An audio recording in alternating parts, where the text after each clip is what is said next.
কোনো ধরনের বাটাবাটি ঝামেলা ছাড়াই আমি আজকে একটা স্বামী কাবাবের রেসিপি দেখাবো আপনাদেরকে। আসসালামু আলাইকুম everyone, welcome back to my channel.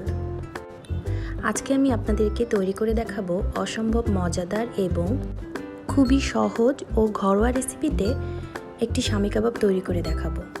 যে উপকরণ দিয়ে তৈরি করব এটা সবার ঘরেই থাকে। আশা করি আমার রেসিপিটি আপনাদের ভালো লাগবে। এখানে চুলায় একটি প্রেসার কুকার বসিয়ে 1 টেবিল চামচ সয়াবিন তেল দিয়ে আমি পেঁয়াজ দিয়ে দিলাম 1 কাপ, গরুর মাংস দিয়ে দিচ্ছি 500 গ্রামের মতো ও বুটের ডাল দিয়ে দিলাম 1 কাপ। এখন আমি দিয়ে দেব কিছু মশলা। এখানে আমি দিয়েছি লবণ পরিমাণ মতো, শুকনো মরিচ 3 থেকে 4টা, জিরা গুঁড়া 1 চা চামচ, ধনিয়া গুঁড়া 1 চা চামচ, কাবাব মশলা 1 চা চামচ। তারপরে দিয়ে দিব শাহি জিরা 1 চিমটি, লবঙ্গ 3 থেকে 4টি, কালো গোলমরিচ 5-6টি, এলাচ, দারুচিনি, আর দিয়ে দিব আদা বাটা 1 টেবিল চামচ ও রসুন বাটা 1 টেবিল চামচ। মাংস সিদ্ধ হওয়ার মতো পানি দিয়ে আমি প্রেসার কুকারে 10 থেকে 15 মিনিট রান্না করে নিব। মাংস সিদ্ধ হয়ে গেলে ভালো করে ঠান্ডা করে আমি এর ভিতর থেকে গোটা মশলাগুলোকে তুলে নিব। যেহেতু আমি মাংসগুলোকে ব্লেন্ড করব না, সেক্ষেত্রে আমি একটি পটাটো ম্যাশার দিয়ে মাংসগুলোকে ম্যাশ করে নিব। এখন আমি কাবাবগুলোকে তৈরি করে নিব। এখানে যা যা লাগছে আমি আগে থেকে রেডি করে নিয়েছি। এখন আমি মাংসের ভিতরে দিয়ে দিব পেঁয়াজ বেরেস্তা 1 টেবিল চামচ, কাঁচামরিচ কুচি 1 টেবিল চামচ, ধনেপাতা কুচি 1 টেবিল চামচ ও লেবুর রস 1 টেবিল চামচ। তারপরে দিয়ে দিব একটি ডিম ও 1 কাপের মতো ব্রেড ক্রাম্ব দিয়ে ভালোভাবে মেখে নিব। এখানে এক্সট্রা করে আর কোনো লবণ দিতে হবে না, কারণ লবণ আমি আগেই দিয়ে দিয়েছি।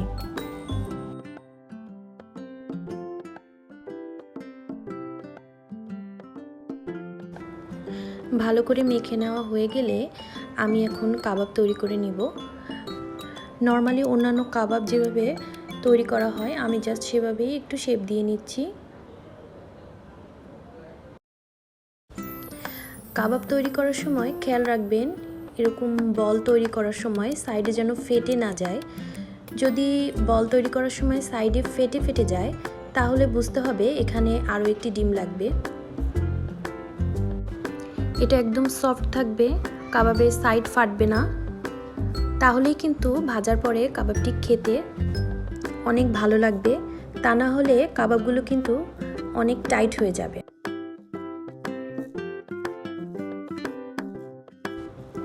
আমার সবগুলো কাবাব তৈরি করা হয়ে গেছে।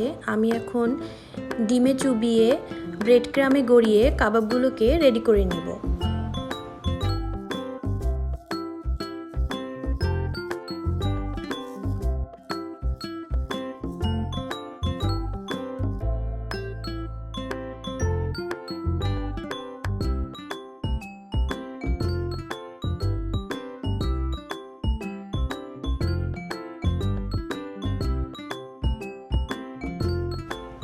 সবগুলো কাবাব রেডি করা হয়ে গেলে আমি নর্মাল ফ্রিজে 1 থেকে 2 ঘন্টার জন্য রেখে দিব।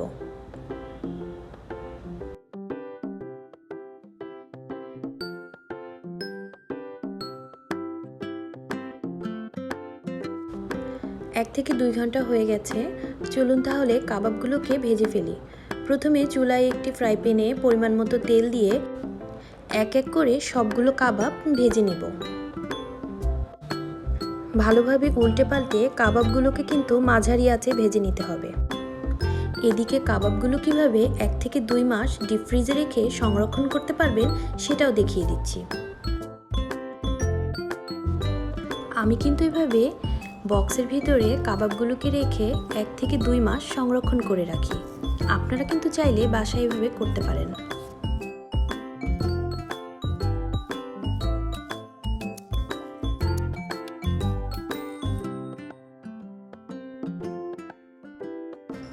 ভালোভাবে লাল করে উল্টে পাল্টে আমি কাবাবগুলোকে ভেজে নিব।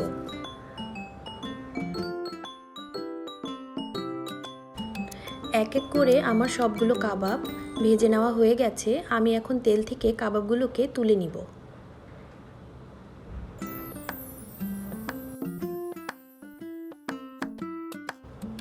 হয়ে গেল আমার মজাদার স্বাদের শামি কাবাব।